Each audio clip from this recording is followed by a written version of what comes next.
5. The limits of systematic theology. Systematic theology must be rigorously biblical. Its purpose must be the development and organization of biblical theology. What the Scripture manifests as revealed history, prophecy, law, and wisdom, systematic theology sets forth in systematic form. Systematic theology cannot be speculative.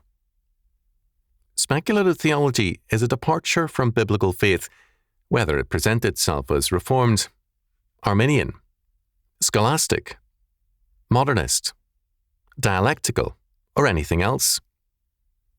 Speculative theology begins not with an active faith in the triune God, but with presumption and an implicit denial of faith.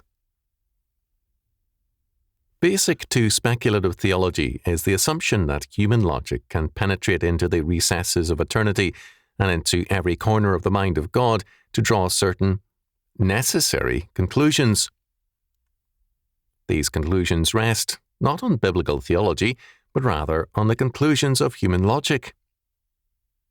Logic has its good and proper functions, but the mind of God so exceeds the mind of man that it must be said that man's logic can go beyond its appointed and temporal task. Man's mind and logic can never play peeping Tom into the mind of God, who declares to man, "My thoughts are not your thoughts, neither are your ways my ways, saith the Lord." Isaiah chapter 55, verse 8. As an example of this, we have in Calvinism 3 schools of thoughts with respect to election. First, there are the supralapsarians, for whom the degree of election takes precedence over the degree of creation.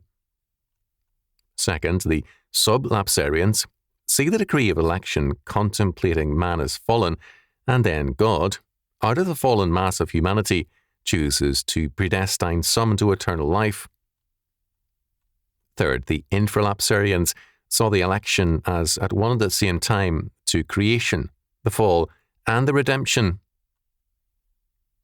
The sublapsarians have in the main prevailed, and have held that infralapsarianism in effect denies the vicarious atonement, and supralapsarianism has reprobation precede sin in the decree. A little thought makes clear the amazing audacity of all 3, each of which presumes to read the mind of God and chart the structure of his reasoning, as though the processes of God's mind are comparable to man's. All these positions assume a time sequence in God's thinking, a blasphemous assumption. All 3 positions involve a blasphemous presumption on the part of the mind of man and a projection of human thought processes into the mind of God. This kind of thinking began with the rise of Calvinistic scholasticism. Since then, many an able and godly theologian has felt duty-bound to comment on lapsarianism as one of the great exercises of theology, but, by the grace of God, not too many have developed any great enthusiasm for it. All the same, the plague of lapsarians is still with us. Another example of speculative theology is the argument about the birth of the soul, an argument which comes down to us from the early church. How is the soul of the baby in the mother's womb brought into being? First, the pre-existence held that, at the beginning of creation, God created the souls of all men, which are only united to bodies at the time of their conception or birth. Justin Martyr and Origen espoused this doctrine, which was later condemned in AD 540 by the Council of Constantinople. Its pagan origin was obvious, and its condemnation deserved. The poet William Wordsworth, in the Ode, intimations of immortality from the recollections of early childhood, espoused it, as did other romantics.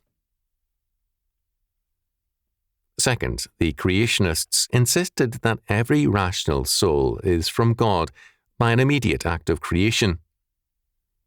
Pelagius and others adopted this view because it separated the soul of man from the fall of Adam and left only the body as an heir to the fall. As a result, while seemingly exalting the creative power of God, this view actually exalted man and made him innocent and capable of self-salvation. Leibniz had creationist ideas. Third, traducianism held that both soul and body were generated by the parents through the normal processes of sexual reproduction. The Augustinians, Lutherans, and Calvinists have been traducianists in the main and have given the doctrine the flavour of orthodoxy. Clearly, traducianism does not have the glaring defects of the other two positions, but this is not enough to give it a clean bill of health. The argument about the generation of the soul rests, first, on presumption. Man professes to know the details of God's creative method and speaks with confidence about the mind of God when he cannot express his own will and mind with clarity or certainty. The argument is illegitimate and presumptuous. Second, the argument rests on an alien religion, Hellenism, and its view of mind and body as two separate and alien substances. Traducianism comes closer to bringing them together, but it has not challenged the premise of the argument, the presupposition of two differing substances.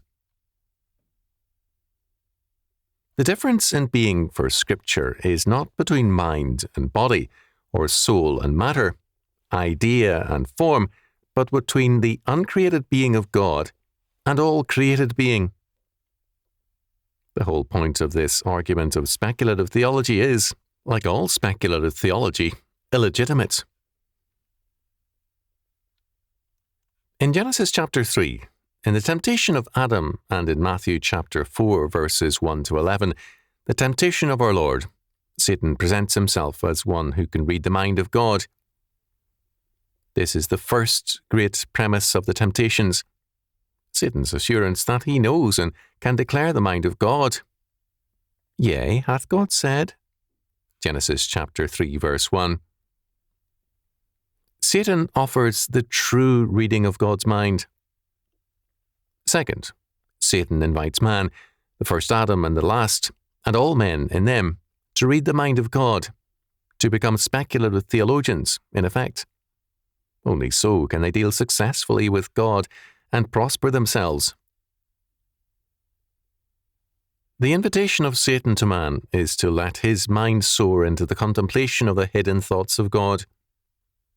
God doth know, Genesis chapter 3, verse 5, certain things, and Satan declares that, with some logical speculation, man can know the same. The fallacy of speculative theology is the fallacy and sin of Satan's plan and plea. Man is required to read the revelation of God, to read the Word of God, not the mind of God apart from or beyond the Word. For man to know the mind of God requires a mind equal to God. The revealed Word of God, which truly sets forth God's righteousness and holiness, assures us that God is true to himself. There are no contradictions in his being, so we can fully trust his word. Man, however, as a creature, and more, as a fallen creature, and thus doubly limited, does not know himself or his world fully or truly. How then can he presume to know not only the mind of God, but every jot and tittle thereof? What man is summoned to know is the revealed Word of God, and himself and creation in terms of it. Speculative theology is not only presumptuous, but also barren. Its rise leads to the impotence of the Church. Its false premises lead to false conclusions, and to a departure from reality, and hence from the task of theology. It was Origen, a speculative theologian, who castrated himself. That act has its symbolic meaning. Speculative theology, because of its destructive nature, is the castration of theologians who embrace it. Origen began with bad theology, Greek theology with its belief in two substances. His flesh was giving him sexual problems. The answer was simple: off with the offending flesh. To his dismay, lust continued. His bad theology had made him doubly impotent and irrelevant as well.